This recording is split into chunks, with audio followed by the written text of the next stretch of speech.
நமஸ்காரம். 1000 நாமங்கள் 1000 கதைகள் 290வது திருநாமம் சத்ய தர்ம பராக்கிரமாய நமக. ஸ்ரீரங்கம் கரிசைலம் அஞ்சனகிரி தார்க்ஷ்யார்த்ரி சிம்ஹாச்சலௌ ஸ்ரீகூர்மம் புருஷோத்தமஞ்ச பதரி நாராயணம் நைமிஷம் ஸ்ரீமத்வாரவதி பிரயாக மதுரா அயோத்தியா கயா புஷ்கரம் சாளகிராமகிரிம் யஷேவ்ய ரமதே ராமானுஜோயம் முனிஹி என்ற ஸ்லோகம் ராமானுஜர் யாத்திரை சென்ற திருத்தலங்களை பட்டியலிடுகிறது. தமது சீடர்களுடன் மதுரா, ஆயர்பாடி போன்ற இடங்களுக்கு யாத்திரை சென்ற ராமானுஜர் சீடர்களை பார்த்து, இந்த பகுதிகளில் எத்தனை லீலைகளை செய்தான் நம் கண்ணன், அவனது மாயம் என்ன மாயமே என்று பக்தி பரவசத்தோடு கூறினார். அப்போது சில சீடர்கள், சுவாமி, கண்ணனே கீதையில் சொன்னபடி நல்லோரை காத்து தீயோரை அழித்து அறத்தை நிலைநாட்ட அவன் அவதரிக்கிறான். ஆனால் அந்த கண்ணன் எதற்காக சிறு பிள்ளை போல் பற்பல லீலைகளை செய்ய வேண்டும்? அவற்றுக்கு ஏதாவது பயன் உண்டா என்று வினவினார்கள். அதற்கு ராமானுஜர், கண்ணனின் லீலைகளுக்கு 2 விதமான பயன்கள் உண்டு. பாமரர்களுக்கு ஒரு விதமான பயன், பண்டிதர்களுக்கு ஒரு விதமான பயன் என்றார். அவை என்ன என்று கேட்டார்கள் சீடர்கள். முதலில் பாமரருக்கு என்ன பலன் என்பதை சொல்லுகிறேன் என்று சொன்ன ராமானுஜர், வேதங்களை கற்றோ பெரியோர்களின் உபதேசத்தை கேட்டோ தவம் புரிந்தோ இறைவனை அறிய இயலாதவர்கள் கூட கண்ணன் செய்யும் லீலைகளால் எளிதில் ஈர்க்கப்படுவார்கள். வெண்ணெயை திருடிக்கொண்டு வீடு வீடாக சென்று விஷமம் செய்து கொண்டு பெண்களிடம் விளையாடும் இந்த சிறுவனை காண்கையில் பாமரர் கூட இவன் நம்பீட்டு பிள்ளை என்று அபிமானித்து கண்ணன் மேல் அன்பு காட்டத் தொடங்குகிறார்கள். எனவே வேத ஞானமோ பெரிய பக்தியோ இல்லாத பாமரரின் மனங்களை கூட தன்பால் ஈர்ப்பதற்காக கண்ணன் இத்தனை லீலைகள் புரிந்தான் என்றார்.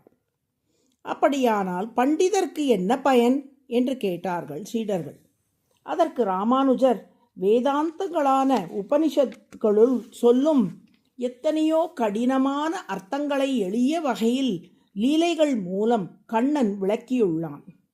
சில உதாரணங்களை சொல்லுகிறேன்.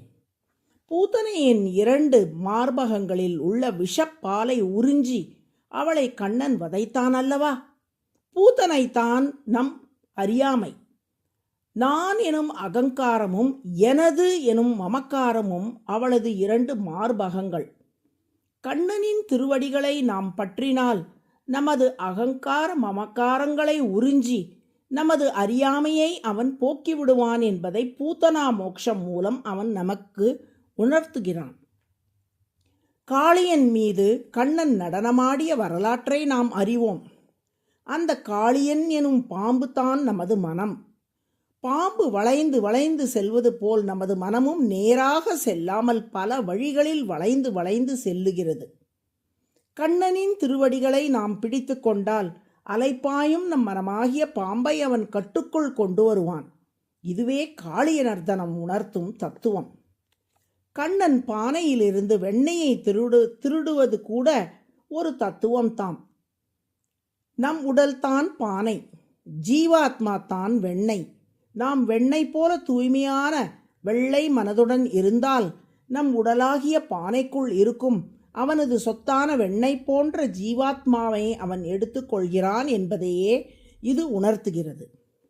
இவ்வாறே கண்ணன் செய்த ஒவ்வொரு லீலையும் பண்டிதர்களுக்கு பற்பல வேதாந்த பொருளை விளக்குகிறது. பாமரர்களின் மனங்களை அவன் பால் ஈர்க்கிறது. அவனது குணங்களோ செயல்களோ என்றுமே வீண் போவதில்லை என்றார் ராமானுஜர். திருமால் செய்யும் எந்த ஒரு சிறிய செயலும் கூட ஏதோ ஒரு பயன் இருக்கிறது. அவரது எந்த குணமும் செயலும் வீண் போவதில்லை என்பதை இதிலிருந்து நாம் அறிய முடிகிறதல்லவா? சத்ய என்றால் இவ்விடத்தில் வீண் போகாத என்று பொருள். தர்ம என்றால் குணங்கள் என்று பொருள். பராக்கிரம என்றால் செயல்கள் என்று பொருள். வீண் போகாத குணங்களையும் செயல்களையும் உடைய திருமால் சத்ய தர்ம பராக்கிரமக என்றழைக்கப்படுகிறார். அதுவே சகஸ்ரநாமத்தின் 290வது திருநாமம். சத்ய தர்ம பராக்கிரமாய நம என்று தினமும் சொல்லி வரும் அன்பர்கள் மேற்கொள்ளும் எல்லா செயல்களும் வீண் போகாமல் பயன் தரும்படி திருமால் அருள் புரிவார். நாராயண நாராயண.